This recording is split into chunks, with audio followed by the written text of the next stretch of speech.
Saya Tifal Solesa melanjutkan Kompas Petang, Saudara. Mantan Ketua Komisi Pemberantasan Korupsi Abraham Samad menghadiri panggilan penyidik Polda Metro Jaya sebagai saksi terlapor dalam kasus tudingan ijazah palsu Joko Widodo.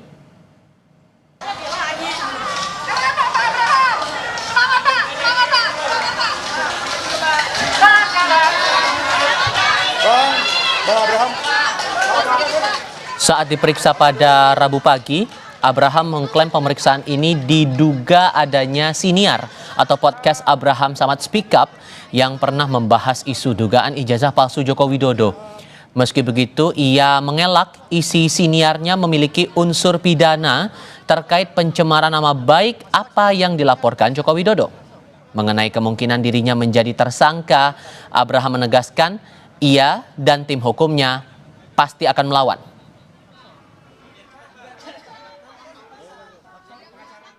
Ini bukan tentang saya, ya, karena pemanggilan terhadap saya adalah serangkaian dengan apa yang saya lakukan selama ini, yaitu memberitakan, ya, lewat podcast saya memberitakan dan menjadi forum diskusi untuk memberikan edukasi, pencerahan dan kritikan yang bersifat konstruktif agar supaya masyarakat paham tentang hak-hak dan kewajibannya. Itu yang saya lakukan.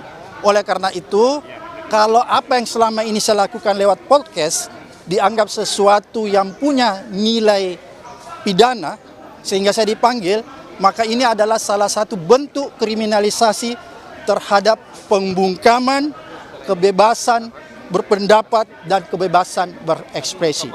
Dan yang paling berbahaya lagi, bahwa pemanggilan saya ini adalah sebuah tujuan, proses ingin mempersempit adanya ruang demokrasi. Kalau misalnya saja aparat hukum ini membabi buta menangani kasus pidana ini, maka saya pasti akan melawannya sampai kapanpun juga. Pengacara senior sekaligus tokoh gerakan HAM Todung Mulya Lubis yang ikut mendampingi Abraham Samad di Mapolda Metro Jaya menegaskan upaya pemeriksaan terhadap Samad syarat upaya kriminalisasi dan memiliki niat jahat. Tak hanya itu, menurutnya secara umum pemanggilan Abraham sudah menunjukkan hukum digunakan sebagai senjata.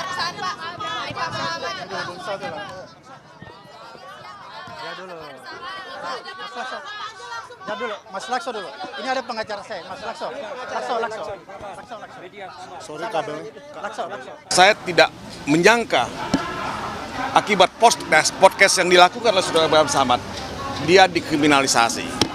Tidak boleh ada kriminalisasi dalam negara Republik Indonesia ini terhadap wartawan, terhadap mereka yang punya podcast, terhadap siapapun, karena ini membungkam kebebasan berpendapat. Pasal penghinaan atau pencemaran nama baik itu sudah dihapuskan.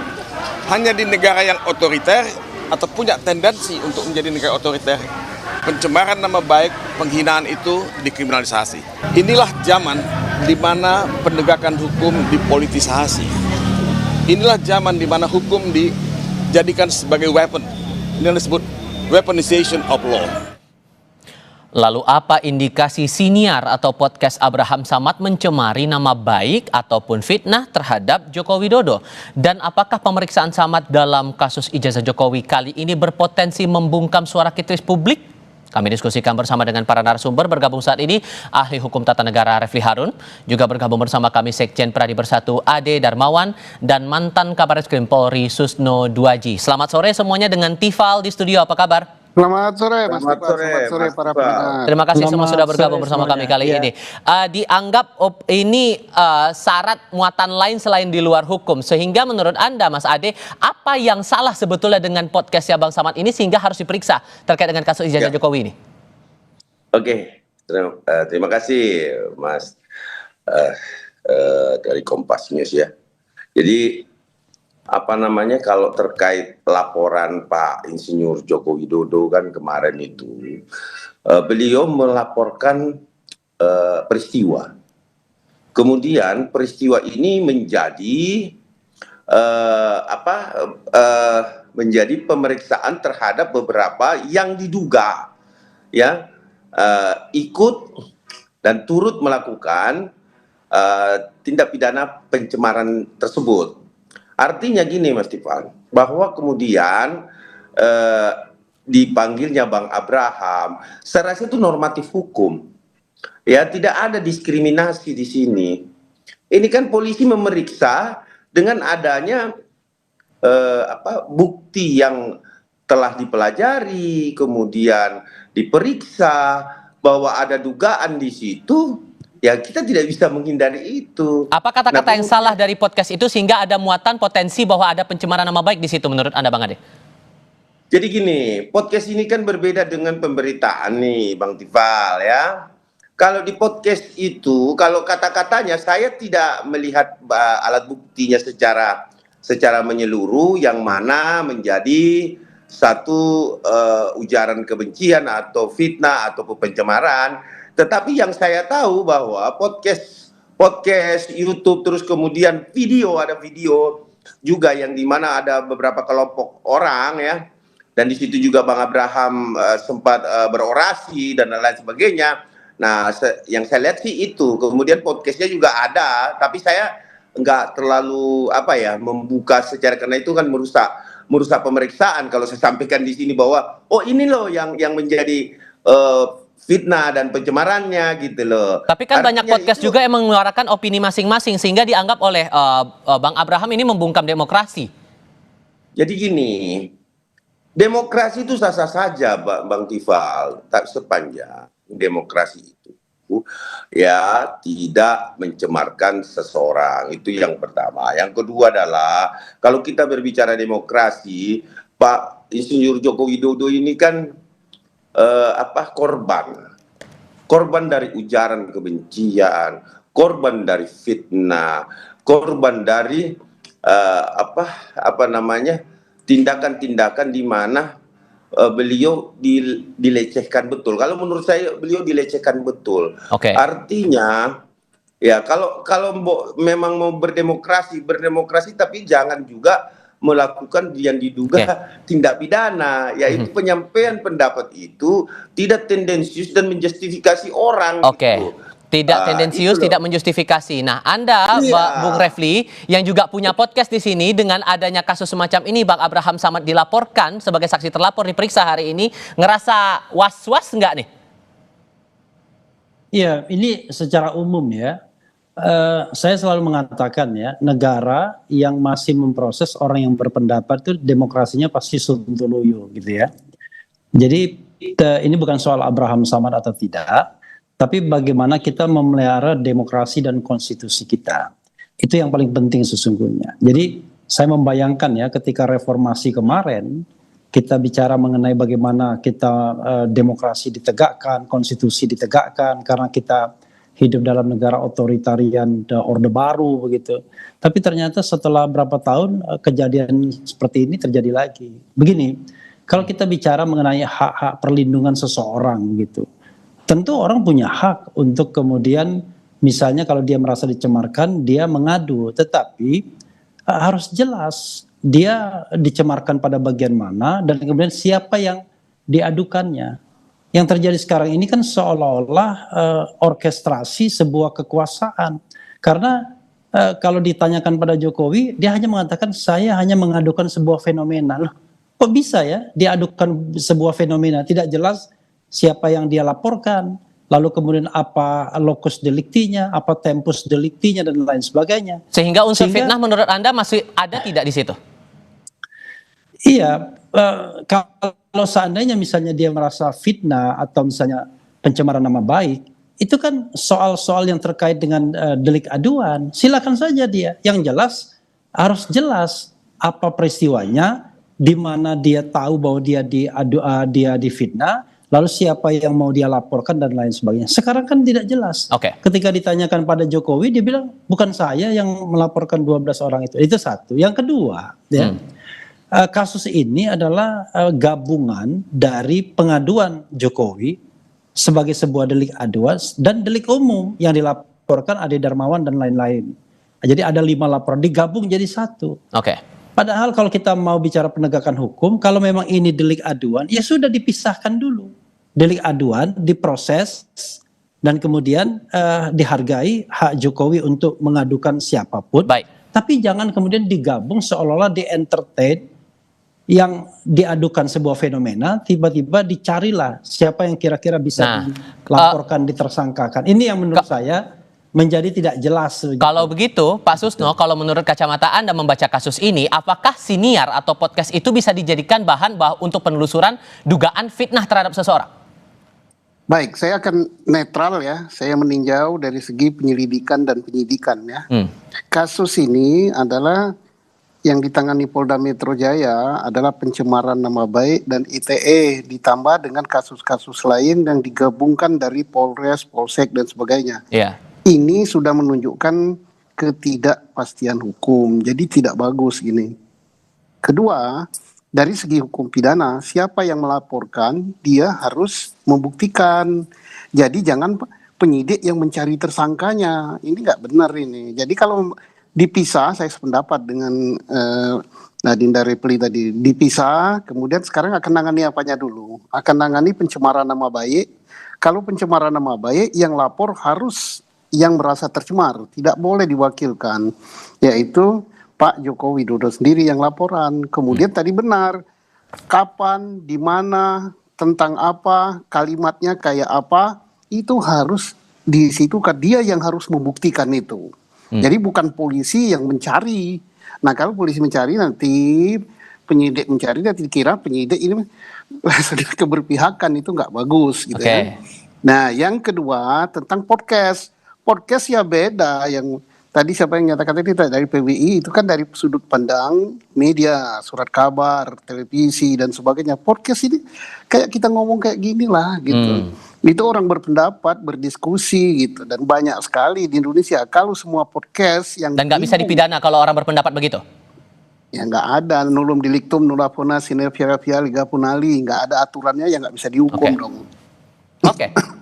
Sehingga pertanyaan barunya muncul begini, Bung Ade, karena tadi Pak Dodong juga menyampaikan ada niat nih, jangan-jangan di balik urusan hukum ada maksud politik nih di balik ini, upaya untuk membungkam pendapat orang lain dalam sebuah siniar atau dalam sebuah podcast. Benarkah arahnya begitu? Jawabnya nanti, kita jeda sebentar. Kami segera kembali.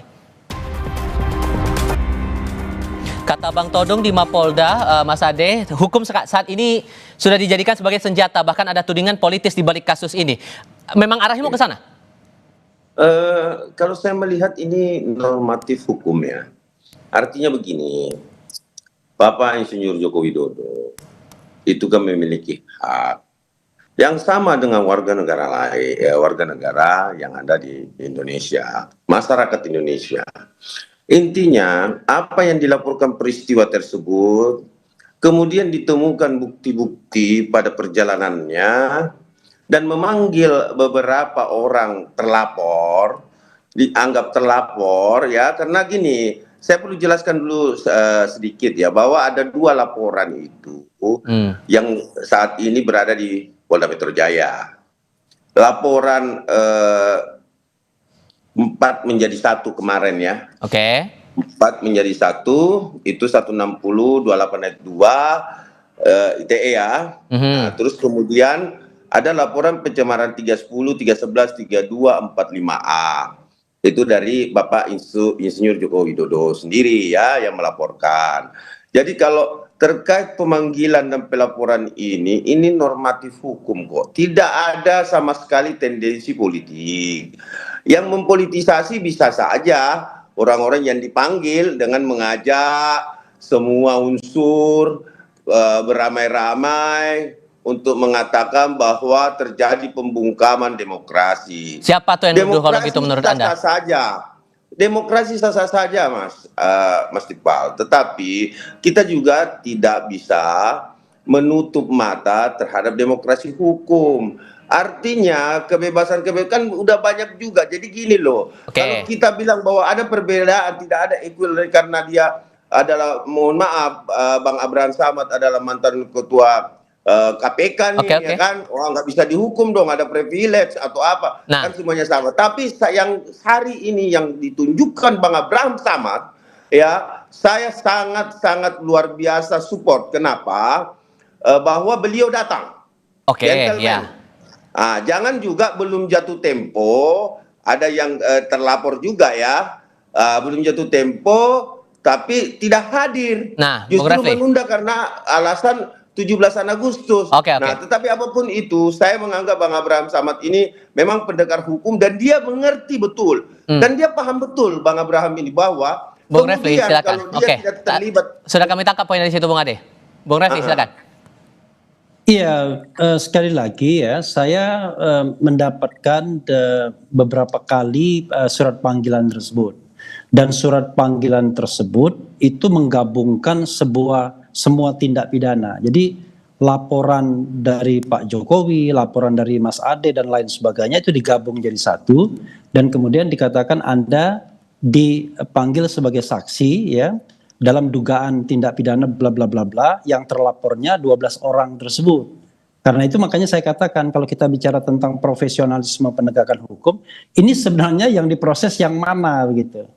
Kalau kita bicara mengenai hak Jokowi gitu ya, maka ya kita hargai haknya. Hak dia adalah mengadukan dan merasa dicemarkan nama baiknya. Lalu dia gunakan pasal 310, 311 KUHP dan kemudian pasal 27A Undang-Undang ITE yang terkait dengan pencemaran nama baik menggunakan dokumen elektronik. That's all, selesai kan? Harusnya itu kan delik aduan semua.